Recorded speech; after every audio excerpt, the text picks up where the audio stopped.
My name is Captain Thora James, though most people, including my own family, only know me as the civilian analyst from Raleigh. In 2 days, I will attend my brother-in-law's promotion ceremony at Fort Liberty, a ceremony my own sister just told me I was not invited to, as my presence would be bad for their image. What she doesn't know, what none of them have ever bothered to learn, is that I won't be attending as her embarrassing older sister. I will be attending as a guest of honor, personally invited by the 4-star general presiding over the event. They wanted me to be invisible. They are about to discover just how visible I can be. Have you ever felt that sting of being deliberately left out by your own family? If you know what that's like, comment 1 below and like this story. Because what I did next wasn't just for me, it was for everyone who's ever been told they don't belong. It all began less than an hour ago, in what felt like a different lifetime. A rare moment of earned peace. My life in Raleigh is a fortress of quiet discipline. By day, I'm a senior strategic analyst for a private security firm, a world of encrypted data and classified briefings. My office is a reflection of my mind, a minimalist space of glass and brushed steel, 20 floors above the city, where my worth is measured in observable facts and tangible results, not in the volatile market of familial opinion. It is my sanctuary. The late afternoon sun was slanting across my desk, illuminating the glow of a single email on my monitor. The subject line was clean and direct. Official commendation. My heart gave a steady, quiet beat as I read the text for what must have been the 5th time. The words were from a 4-star general at the Pentagon, a man whose name commands respect in rooms I have only read about. For 3 months, my work, my silent, unseen, thankless work, had been the analytical spine of an operation that kept his people safe.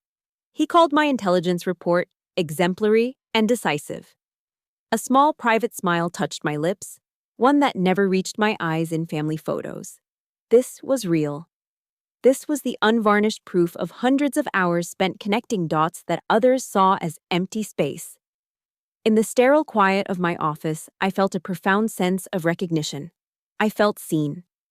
I took a sip of my black coffee, the bitter heat a familiar anchor, the taste of a day's work well and truly done.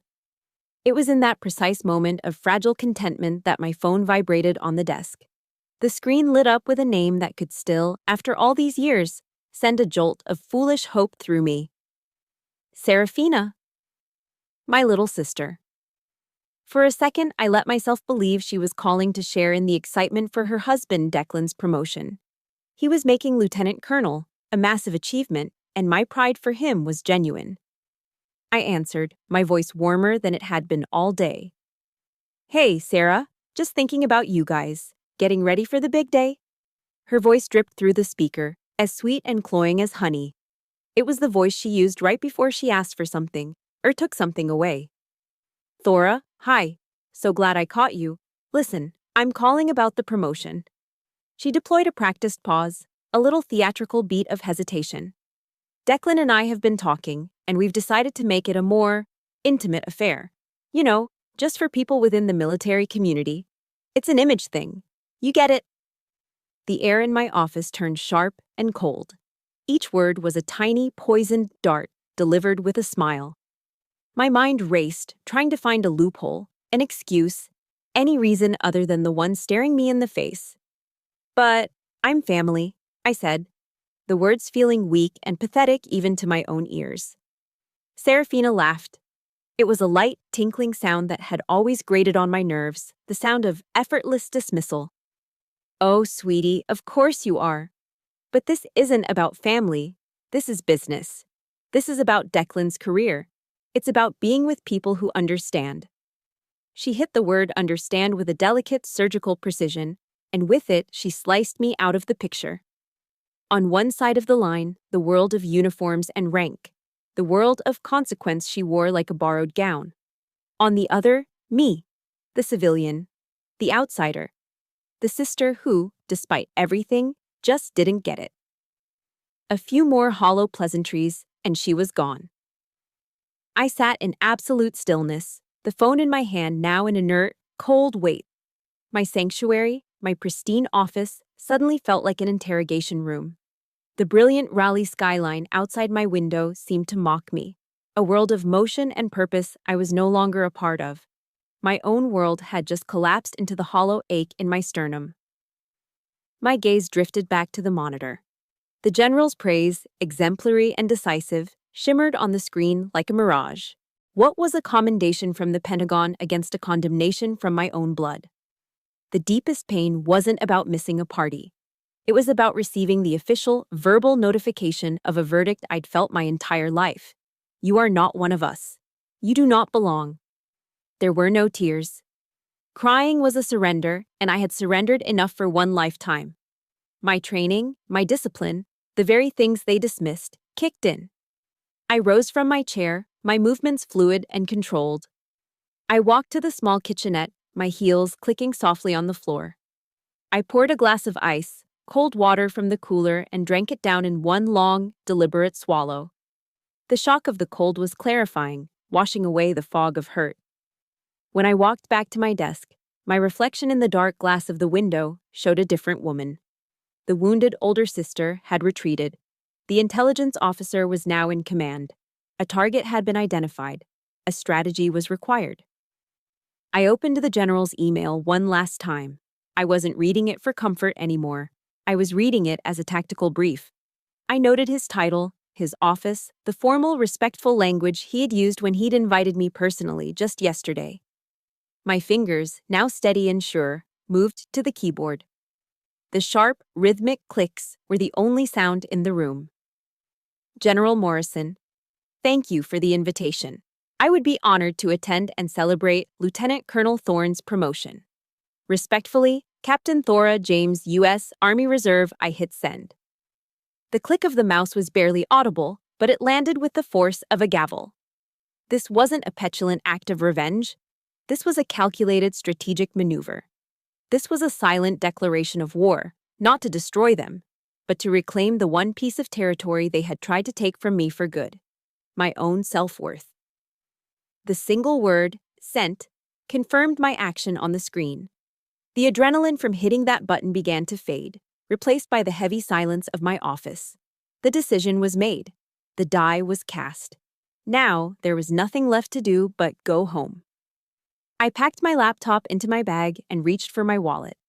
As I pulled it from my purse, a small worn photograph with curled edges slipped out, fluttering down onto the dark wood of my desk. I picked it up. It was me and Serafina, maybe 16 and 14. Our arms slung around each other's shoulders, grinning at the camera with the unself-conscious bliss of youth. A relic from a time before the unspoken rules were written, before our roles were cast in stone. The smiling faces in the photograph were a stark contrast to the cold, hollow feeling her voice had left in my chest.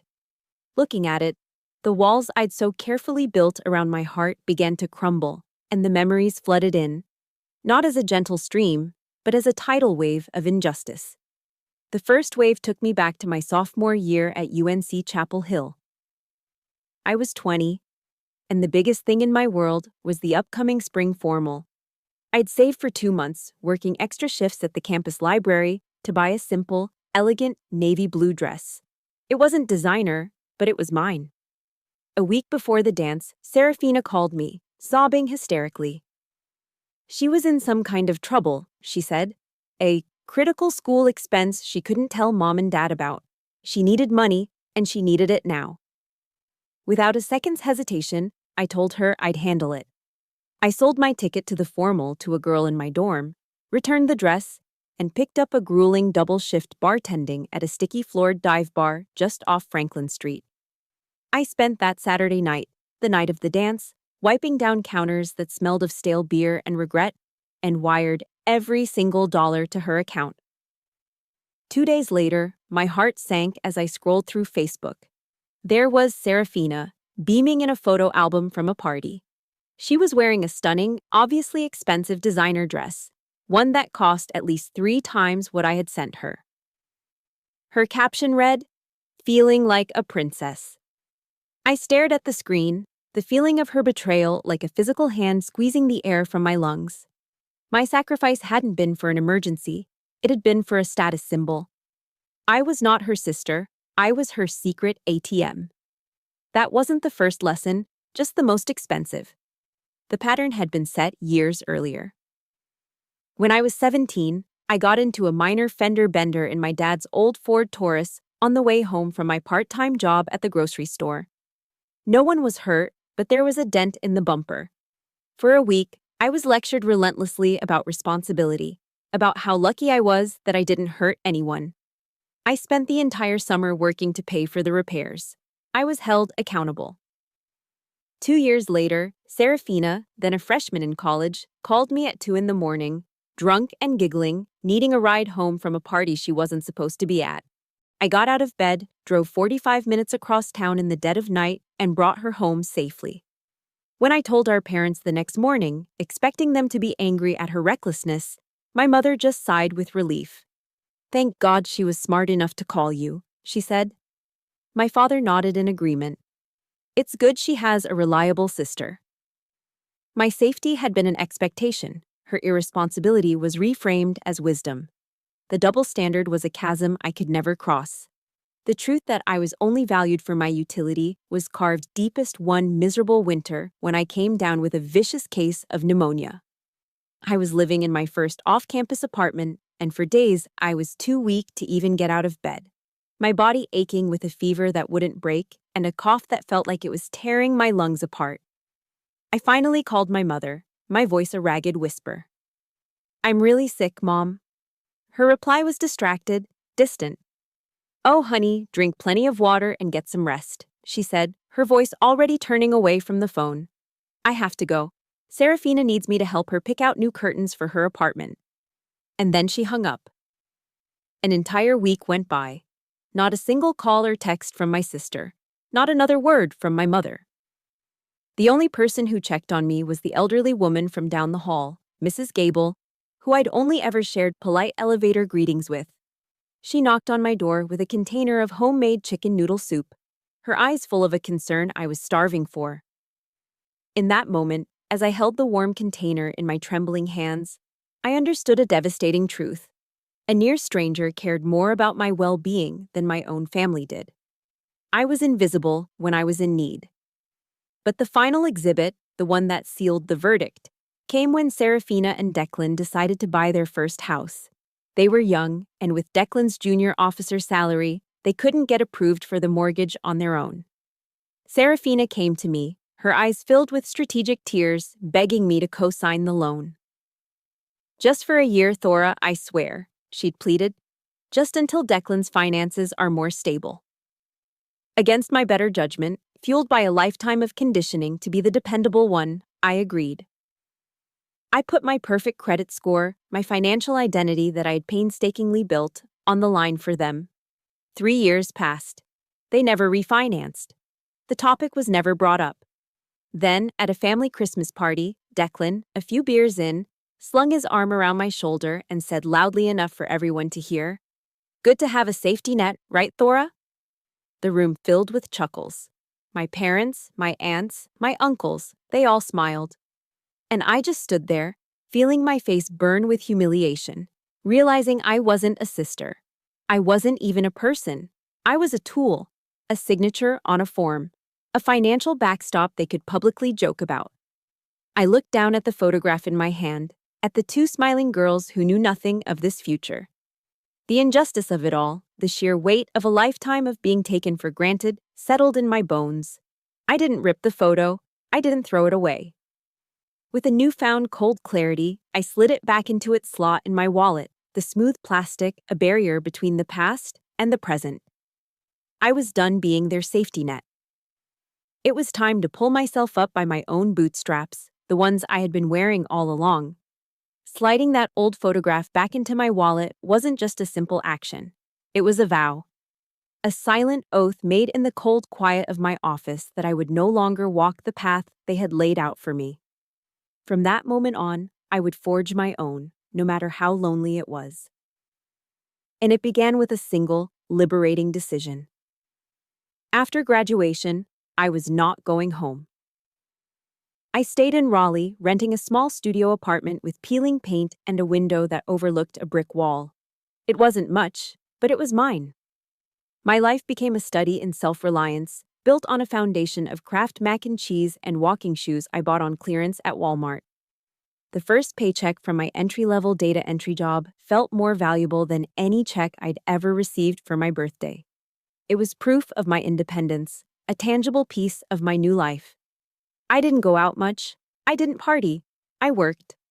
On weekends, I took a part-time job at the local Barnes & Noble, not just for the extra cash, but for the quiet refuge it offered. Surrounded by books, by a million other worlds, my own small one felt a little less lonely. I learned how to budget on a spreadsheet, how to make small investments, and how to pay every single one of my bills on time, every time. A quiet pride began to grow in me, a feeling that was wholly mine, unattached to anyone else's approval. But independence can be a heavy burden. There were nights the silence in my apartment was so loud it felt like a physical pressure. One such evening, scrolling aimlessly through YouTube on my laptop, I stumbled upon a TED Talk by a woman named Brené Brown. The title was The Power of Vulnerability. I clicked on it, expecting some self-help platitudes. Instead, I was transfixed. She spoke about shame, about fear, about the courage it takes to be imperfect. I listened to it again, and then a third time. For the first time in my life, someone was giving me the language for my own experience. She was telling me that my feelings of loneliness, of being broken and unworthy, were not a personal failing, but a fundamental part of the human experience. I devoured her books, starting with Daring Greatly. It was like finding a map to my own heart. I began to understand that my lifelong silence wasn't weakness or submission. It was a shield. An armor I had built to protect myself from the constant barrage of judgment. And as I read, a question began to form in my mind. A question that was both terrifying and electrifying. What would happen if I dared to be brave? What would happen if I stopped trying to be invisible and started trying to be seen on my own terms? That question led me to the most unexpected place, a U.S. Army Reserve recruiting center. The idea took root from a deep-seated exhaustion with the world of shifting loyalties and emotional favoritism I had grown up in. I craved a system based on merit. I wanted a place where your value was measured by objective standards, where rank and respect were earned, not inherited or borrowed. I thought of my grandfather, a quiet, stoic veteran of the Korean War, and the sense of calm, unshakable dignity he carried. I wanted a piece of that. I walked into the recruiting office, nervous and unsure, and spoke to a recruiter who looked me in the eye and listened, truly listened, to my reasons. He didn't sell me a dream. He presented me with a challenge. In the Army, he explained, what you do matters more than who you know. I felt a connection, a sense of rightness. This was it. This was a place where my resilience, my quiet perseverance, would be considered an asset, not something to be taken for granted. Officer candidate school was the hardest thing I'd ever done, physically and mentally. But it was also the fairest. And it was there I met Sergeant First Class Miller, a man everyone just called Chief. He was a 20-year veteran with a face like a roadmap of every desert he'd ever served in and eyes that could see right through your excuses. He was the toughest instructor we had, demanding a level of precision and discipline that broke many of the other candidates. But he was also ruthlessly fair. He saw everything. He never gave empty praise, so most of us were terrified of him. He saw my quiet intelligence, my refusal to complain, my relentless, methodical way of tackling every problem. One sweltering afternoon, after a grueling land navigation exercise that had left most of us exhausted and covered in mud, he pulled me aside. I braced myself for a critique. "James," he said, his voice a low gravel. I stood at attention. "Yes, Chief." He just looked at me for a long moment. "You don't whine," he stated, as if it were a tactical observation. "You just do the work. The Army needs more people like you." He turned and walked away before I could even respond. But those few words, spoken by a man who owed me nothing, who judged me solely on my performance, landed with more weight than every hollow compliment my family had ever given me. It wasn't praise. It was recognition. And in that moment, I knew I had finally found a place where I might, just might, belong. It was a belonging I had to build for myself, one exhausting, honorable step at a time, on a road I walked alone. The validation from Chief Miller was like water in a desert, stark, vital, and exactly what I needed to survive in that world. But I soon learned that there was another kind of nourishment, a warmth I didn't even know I was starving for until I found it.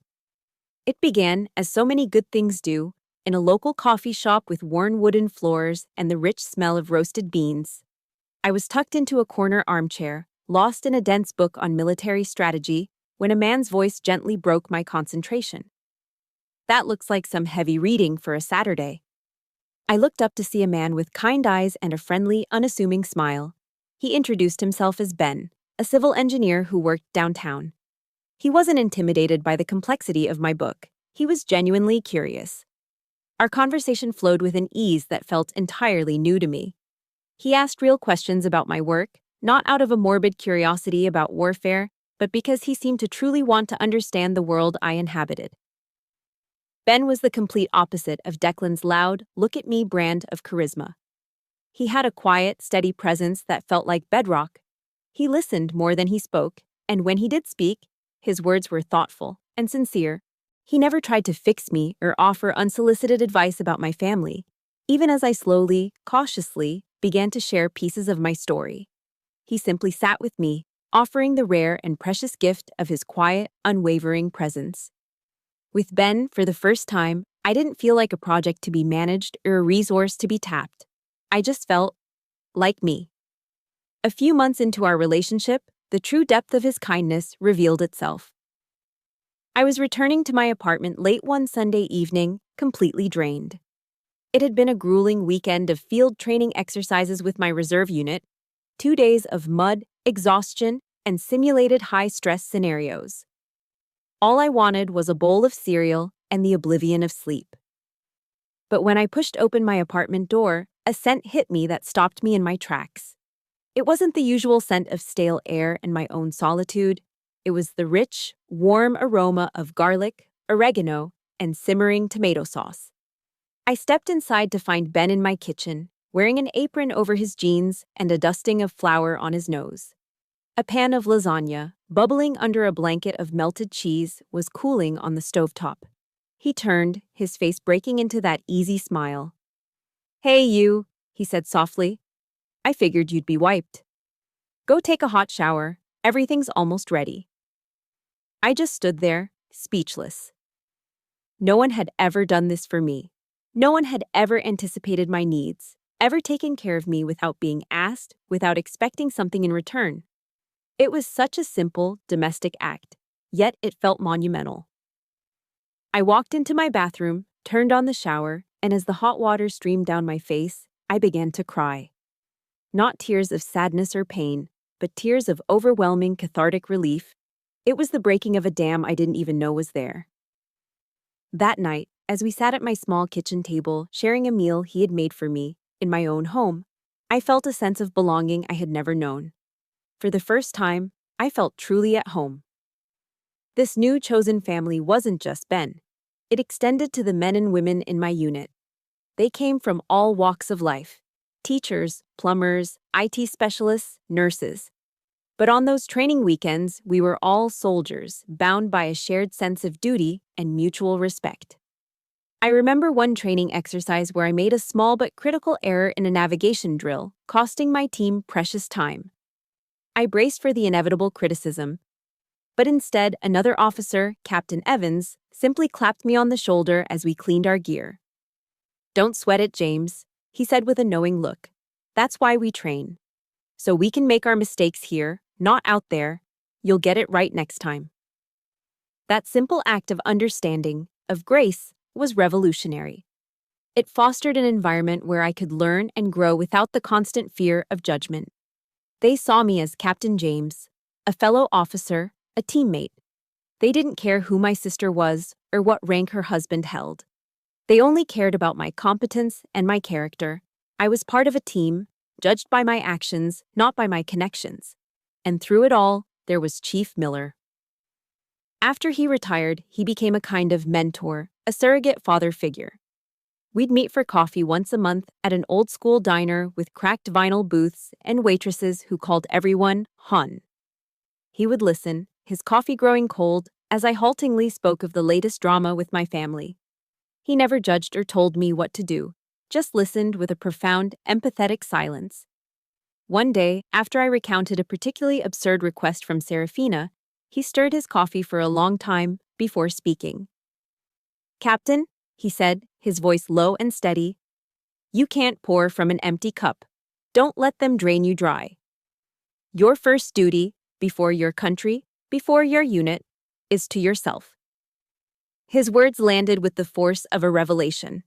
They weren't just words, they were permission. Permission to protect myself. Permission to build boundaries. He gave me a new perspective, one I'd learned from Oprah's talks on gratitude but had never fully applied to my own life. That night, for the first time, I started a new practice. Before bed, I wrote down 3 things I was grateful for. A man who cooks me lasagna. A team that has my back. A mentor who tells me the truth. That simple advice from Chief Miller planted a seed in my mind. Setting boundaries wasn't selfish. It was a necessary act of self-preservation, a lesson I would soon need more than ever. Chief Miller's advice about not pouring from an empty cup became my mantra. I carried it with me, a shield for the new, fragile boundaries I was trying to build around my life. For months, there was a peaceful, uninterrupted quiet on the family front. A part of me, the foolish, hopeful part, began to wonder if something had finally changed. But the past has a way of casting a long shadow, and I should have known the peace was only temporary. The call came on a Tuesday afternoon, after nearly 4 months of silence. The name, Serafina, lit up my phone, and my stomach immediately tightened. Her voice, when I answered, was unnaturally cheerful, as if we had spoken just yesterday. There were no questions about how I was or what was new in my life. She launched directly into her purpose. "Hey, sweetie, I have the most amazing favor to ask," she began, her voice bubbling with manufactured excitement. "Declan and I are just dying for a romantic getaway, and we found the perfect little cabin in Asheville for this weekend. I was wondering if you could possibly watch the kids for us." The request hung in the air, so casual, so breathtaking in its entitlement. I was not a sister being asked for a favor. I was a free, on-call babysitting service being activated. The years of progress I thought I'd made, the strength I'd built with Ben and my unit, all of it seemed to waver. The old Thora, the one conditioned to say yes, to please, to be the reliable one, rose up inside me. A painful, familiar war began in my chest. A part of me still craved her approval, still wanted to believe that this one small act of service might earn me a crumb of affection. I hesitated, the silence stretching on for a beat too long. But then, another voice cut through the noise, the low, gravelly voice of Chief Miller. "You can't pour from an empty cup." Ben's steady, supportive gaze came to mind. I took a slow, deep breath, anchoring myself in the new life I had built. "I'm sorry, Sarah," I said, my voice calmer than I felt. "I can't. I'm busy this weekend." The line went dead quiet. The cheerful warmth in her voice vanished, replaced by an icy chill. "Busy?" she asked, the single word dripping with disbelief and contempt. "Busy with what?" The unspoken accusation was clear. What could I possibly have in my little civilian life that was more important than her needs? The question was designed to make me feel small, to make me justify my existence. I refused to take the bait. "I just have plans," I repeated, my tone firm. "Fine," she snapped, and the line went dead. She didn't just hang up, she slammed the phone down in my ear. A wave of guilt washed over me, a reflex ingrained over 36 years. But this time, something else was there too. A small, defiant spark of pride. I had held my ground. The victory was short-lived. 2 days later, my mother called, her voice already laced with disappointment. The family's enforcer had been deployed. "Thora, I just spoke to your sister," she began, skipping any greeting. "Why would you treat her like that? She only asked for one small thing. Family is supposed to help each other." She never asked for my side of the story. She never considered I might have a legitimate reason. In her eyes, the roles were fixed. Serafina was the one who needed, and I was the one who provided. My own life, my own plans were irrelevant. The familiar, suffocating feeling of injustice rose in my throat. "Mom," I said, my voice level but tight, "I have a life of my own. I am not Serafina's backup plan." There was a long-suffering sigh on the other end of the line. "You always have to be so difficult, Thora." She then seamlessly changed the subject to some meaningless neighborhood gossip, the issue dismissed, the blame squarely laid at my feet. I had not only failed my sister, I'd failed in my fundamental role within the family. The final escalation came a few weeks later, at a birthday party for one of our cousins. The house was loud, filled with relatives I saw only a few times a year. I was trying to make myself as small as possible, nursing a club soda in a corner when Declan swaggered over. He had had a few beers, and his face was flushed with the smug confidence I despised. He leaned in, speaking just loud enough for the circle of aunts and uncles around us to hear. "So, Thora," he said with a smirk, "how's that little desk jockey analyst job of yours? Must be real exciting, sitting in the air conditioning all day while the rest of us do the real work." He laughed, a loud braying sound. Serafina stood beside him, a pale, weak smile on her face. She said nothing. She did nothing.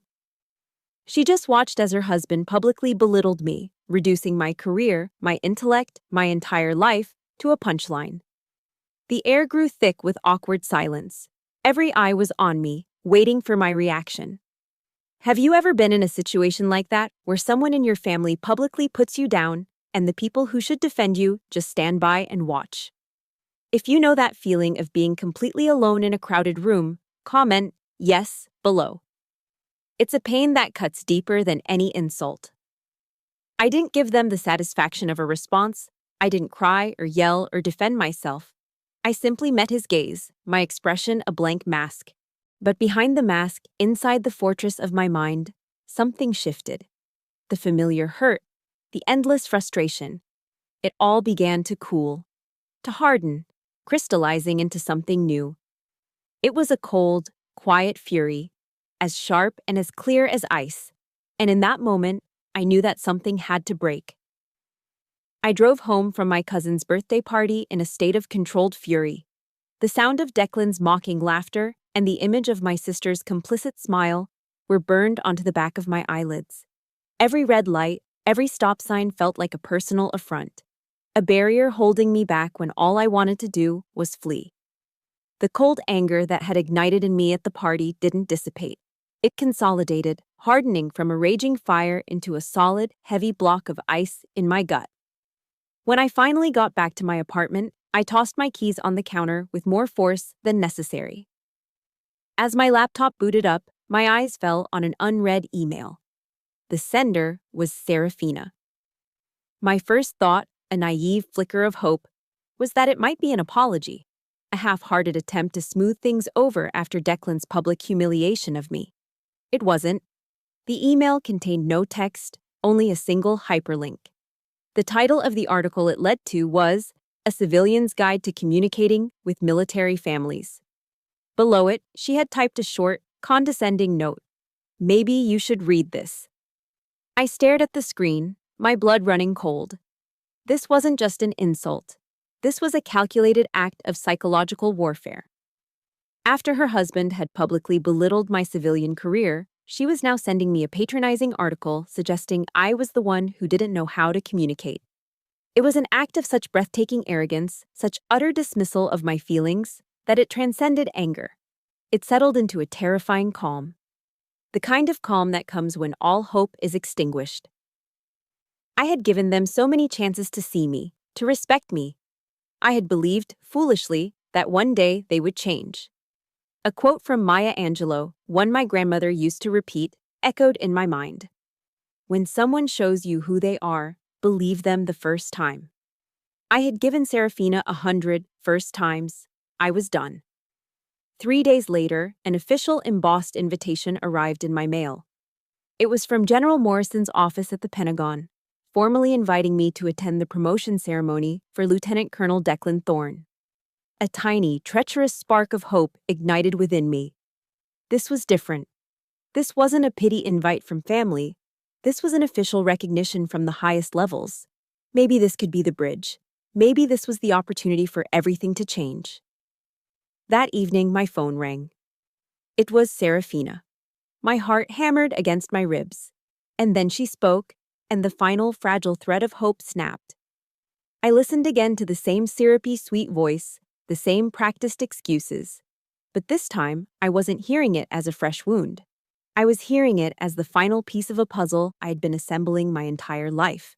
Her words, for the image, people who get it, were no longer a singular, shocking blow. They were the logical, inevitable culmination of a 36-year campaign of erasure. The designer dress bought with my bartending money. The lectures on my irresponsibility versus her smart recklessness. The forgotten sickbed. The co-signed loan. It all clicked into place. This wasn't an oversight. This was a final, definitive statement on my value. And my value in her world was 0. When she hung up, there was no pain. There was no gut-wrenching sorrow. There was only the clean, cold clarity of absolute truth. Every illusion I'd ever held about my place in my family had been incinerated. There was no more conflict, no more guilt, no more wrestling with my own desire for their love. There was only the stark, unchangeable fact of who they were. I walked to the window and looked out at the city lights of Raleigh, but I wasn't looking for an escape. I was looking at the future. My future. And I knew what I had to do. I would not scream. I would not cry. I would not give them the satisfaction of a dramatic confrontation. They were expecting me to retreat, to make myself small, to disappear as I had always done. Instead, I would do what an intelligence officer does best. I would gather my assets. I would prepare. Ben came home an hour later to find me sitting in the living room in the dark, the city lights painting patterns on the walls. He didn't need to ask what was wrong. He'd seen the aftermath of these emotional detonations before. He just came and sat beside me on the couch, his presence a warm, solid anchor in my silent storm. He placed his hand on my shoulder, a simple gesture of support that said everything words couldn't. I turned to look at him, my eyes having adjusted to the dim light. I saw my own strength reflected in his steady gaze, and for the first time, I gave voice to the decision that had solidified in my soul. "It's over, Ben," I said. My voice didn't shake. It was calm, measured, and absolute. I'm done being silent. I'm done making myself small to make them comfortable. I took a breath, the words tasting like freedom. I'm going to that ceremony, and I'm wearing my uniform. It wasn't a threat. It wasn't a cry for help. It was a promise I was finally making to myself. The morning after my promise to Ben, the anger had cooled into something far more potent: purpose. My small apartment was no longer just a home. It became a forward operating base. The objective was clear. This wasn't about launching a messy, emotional attack. This was about executing a quiet, precise operation to reclaim my own dignity. And every operation begins with preparation. I walked to my closet and unzipped the heavy plastic garment bag in the very back. Inside, immaculate and waiting, was my Army service uniform, the ASU. I laid the deep blue jacket carefully on my bed. This wasn't just clothing, it was my other skin, a testament to a part of my life I'd kept separate from my family for a reason. I began a meticulous inspection, my fingers tracing each element with the care of a surgeon preparing his instruments. The colorful stack of ribbons on the left breast, each one representing a quiet achievement they knew nothing about. The gleaming brass U.S. insignia on the lapels. The sharp silver bars of my captain's rank on each shoulder epaulet. And finally, the simple, black plastic nameplate, James. Everything had to be perfect. Every detail had to be in its proper place, a silent rebuttal to their narrative of me as the insignificant civilian sister. This was more than just getting dressed, it was a ritual. It was me, deliberately and consciously, putting on my strength. Ben stood at the bedroom door, leaning against the frame. He didn't say a word, just watched me with an expression of quiet pride that warmed me more than any fire. He understood this wasn't about vanity. It was about arming myself for a different kind of battle. When I began laying out my polishing kit for my low quarters, he simply asked, "Need a hand with those shoes?" That simple offer, that quiet act of solidarity, meant more than 1,000 speeches of encouragement. As I was aligning the ribbons on my uniform, my phone rang. The caller ID showed a 202 area code, Washington, D.C. My heart gave a little jump. I answered, my voice professionally level. "This is Captain James." "Captain James, good morning.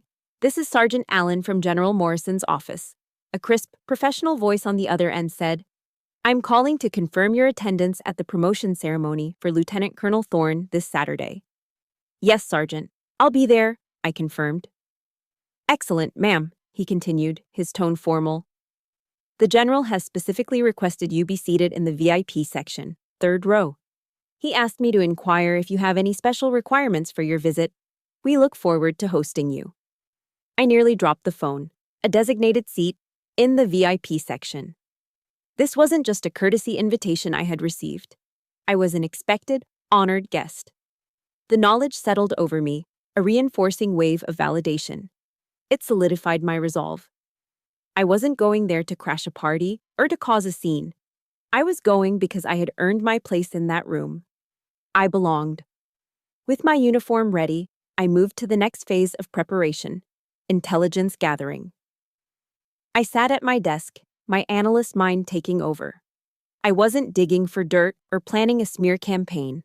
I was simply reviewing the facts, building a case file in my own mind to steel myself against any last-minute flicker of doubt or guilt. Know your enemy and know yourself, as Sun Tzu wrote. I needed to be reminded of the truth. I scrolled through old text messages, reread old emails, and revisited the long-forgotten promises in my memory. The evidence was overwhelming, a clear and undeniable pattern of exploitation. Then, I did something I hadn't done in months. I looked at Serafina's Facebook page. It was a masterfully curated museum of the perfect military wife's life. Photos of her and Declan at formal balls, their smiles perfectly polished. Posts about the sacrifices and honor of military families. Pictures of her children in patriotic-themed outfits. And in this entire digital shrine to a life of service, I was completely, utterly absent. It was as if I didn't exist. Every boastful post, every picture of their glittering, rank-obsessed world only served to highlight the power of my own quiet, substantive reality. They were broadcasting an image. I was living a life. The night before the ceremony, Ben and I sat on my small back porch, the humid North Carolina air thick around us. We sipped sweet iced tea from tall glasses, the condensation dripping onto the wooden railing. The silence was comfortable, but I knew he had questions. Finally, he asked it. "How are you really feeling about tomorrow?" I looked out at the darkening sky, thinking about it for a long moment. "I'm not angry anymore, Ben," I said, and I was surprised to find it was true. "Honestly, I just feel sad for her, for both of them. She's built this entire castle on someone else's rank, and she's about to find out it's made of sand." I turned to look at him, my voice clear and steady. "I'm not going there for revenge. That's what they would do. I'm going there to close a chapter, to end an old story so I can finally start writing a new one. My own story." The clarity I felt was absolute.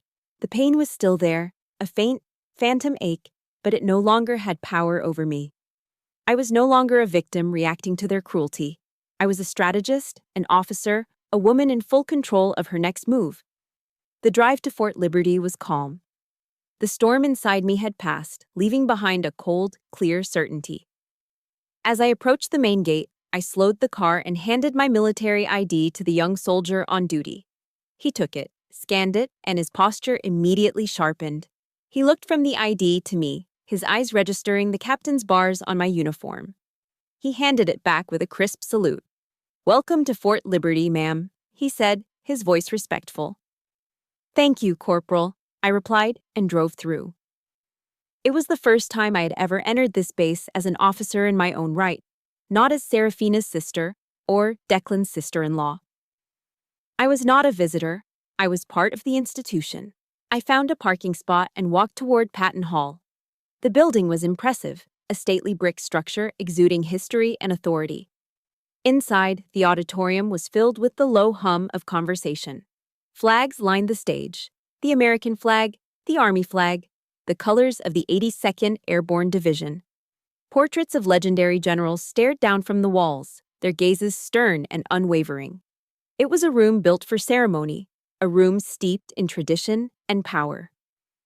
An usher glanced at my invitation and led me to my seat. Third row, center aisle. A prime position. I sat down, my back straight, my hands resting calmly on my lap.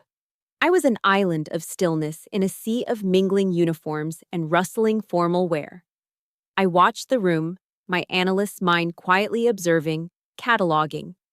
Then they made their entrance.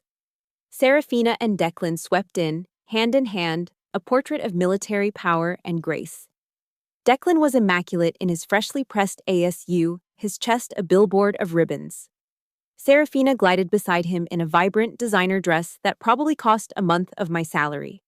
They were glowing, soaking in the congratulations, shaking hands, laughing. They were the stars of the show, and they knew it. As they made their way down the aisle, they passed my row. Declan was focused on an older colonel ahead of them, and he didn't even look my way. But Serafina's eyes, for a fleeting second, scanned the crowd. Her gaze swept right over me, through me, as if I were a ghost. There was not a flicker of recognition. In her mind, I was not there. And if I were, I would be just another anonymous junior officer, a nobody, unworthy of her notice. The irony was so thick I could taste it. I had finally become invisible to my sister because I had become the very thing she worshipped, a uniformed officer, just not one that mattered to her. The ceremony began. The presentation of the colors, the national anthem, the invocation by the chaplain. It was all a formal, predictable prelude to the main event. Finally, General Morrison, a man whose presence commanded the absolute attention of the room, stepped to the podium. He spoke warmly of Declan, praising his service, his leadership, his dedication. Declan and Serafina, sitting in the front row, beamed. This was their moment. Then the general paused. He cleared his throat, and a subtle shift occurred in the atmosphere. "Ladies and gentlemen," he said, his voice resonating through the auditorium. "Before we proceed with the pinning, I want to take a moment of personal privilege to acknowledge a special guest in attendance today, an officer whose quiet, tireless work in the intelligence field has had a direct and profound impact on the safety of our soldiers overseas." A hush fell over the room. Every eye was on the general. I could feel my parents sitting a few rows behind me, shifting in their seats, probably craning their necks to see which dignitary had shown up. "Her analysis has been exemplary and decisive," the general continued, his eyes scanning the crowd until they locked with mine. "Please join me in a round of applause for Captain Thora James."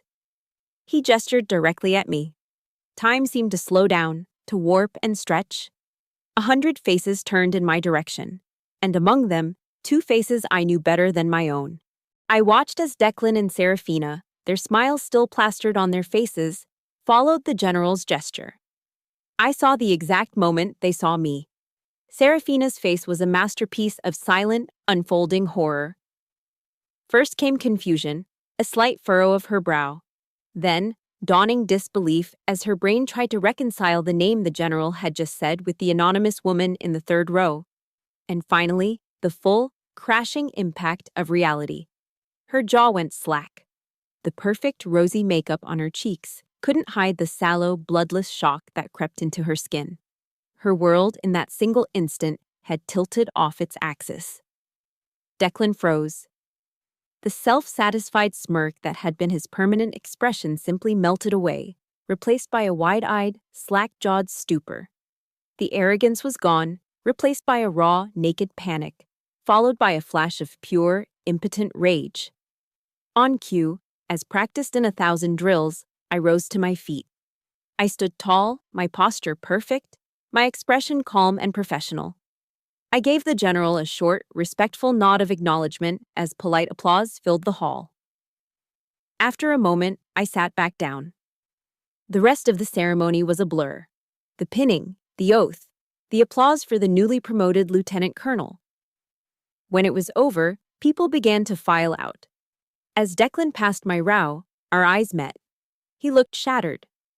I stood up, blocking his path for a moment.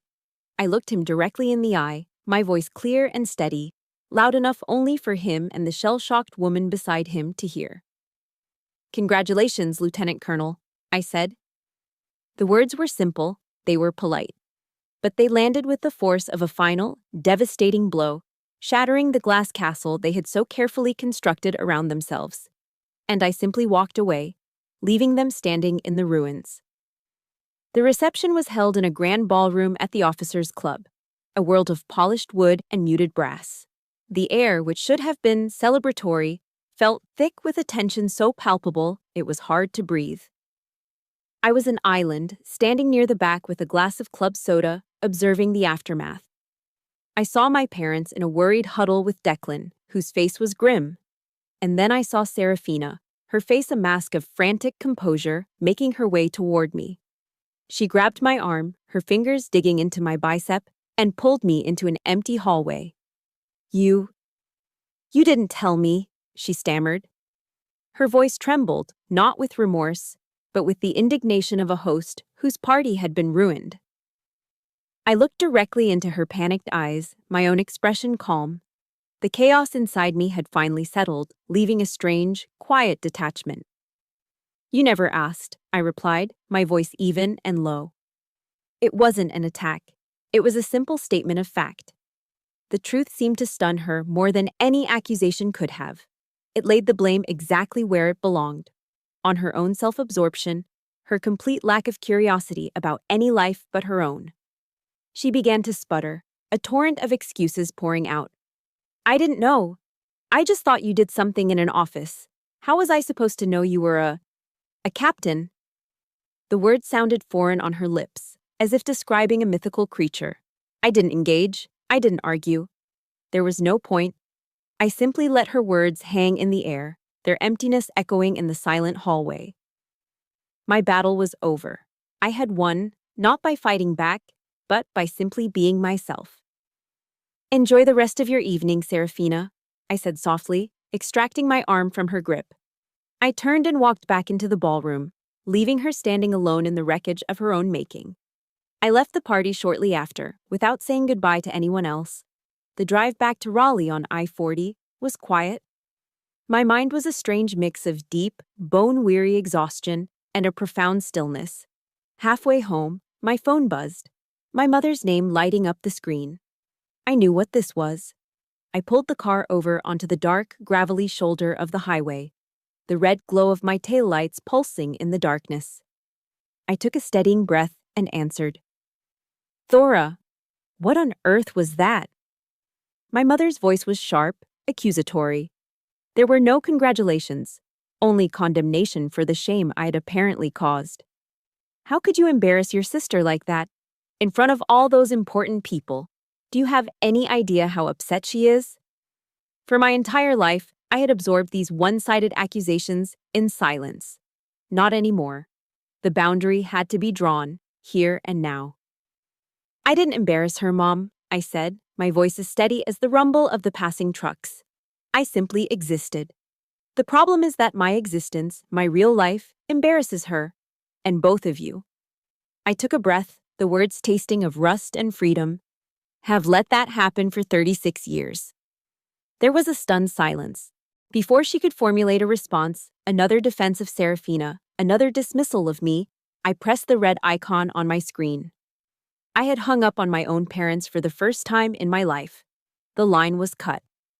When I finally walked into my apartment, the triumphant adrenaline I expected was gone, replaced by a hollowed-out, drained sensation. The victory felt strangely empty. I walked into my kitchen, pulled out a pen and a yellow legal pad, and sat down at the table. I began to write a letter to Serafina, a letter I knew she would never see. I wrote everything. I poured out all the years of pain, the accumulated betrayals, the 1,000 tiny cuts that had bled me dry. I wrote about the prom dress and the sour smell of the bar I'd worked at that night. I wrote about the 2 a.m. phone call and the terror I'd felt driving on a dark road, a fear no one had ever acknowledged. I wrote about the co-signed loan and the casual cruelty of Declan's joke. I wrote about being ignored when I was sick, being used as a convenience, being treated as an afterthought.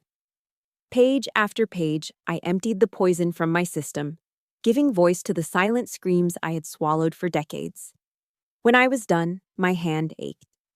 I read the letter once, a final acknowledgement of a grief I had never allowed myself to feel. Then, I carried the pages to my stainless steel kitchen sink, took out a lighter, and set the corner of the first page on fire. I watched as the flames consumed the paper, turning the words of my anguish into black, curling ash. As the last ember died out, a thin wisp of smoke rose to the ceiling. I felt a weight lift from my shoulders, a burden I hadn't even realized was so heavy. A few days later, a long text message from Serafina arrived. It was a rambling performance of an apology, full of justifications and explanations for her behavior, all centered on how she felt. I read the words, but they felt like they were written in a foreign language. They couldn't touch the scarred-over places in my heart. An apology couldn't unsay the words, undo the actions, or erase the years of neglect. I thought about the serenity prayer, a piece of wisdom I'd held onto for years. God, grant me the serenity to accept the things I cannot change, the courage to change the things I can, and the wisdom to know the difference. I could not change my sister. I could not change my parents. I could not change the past, but I could change what I did next. I typed out a short, simple reply. I received your message. I need some time. Forgiveness, I was beginning to understand, wasn't about pretending the past didn't happen. It wasn't about wiping the slate clean and going back to the way things were. For me, it was about accepting the truth of who they were and loving them from a safe distance. And most importantly, it was about forgiving myself for taking so long to believe that I deserved better. A year has passed since the ceremony, a year of quiet, steady, intentional healing. The world didn't stop turning, but mine was recalibrated onto a new, truer axis. On a warm Sunday afternoon, Ben and I are walking hand in hand through Pullen Park in Raleigh, watching families laugh and children chase ducks by the lake.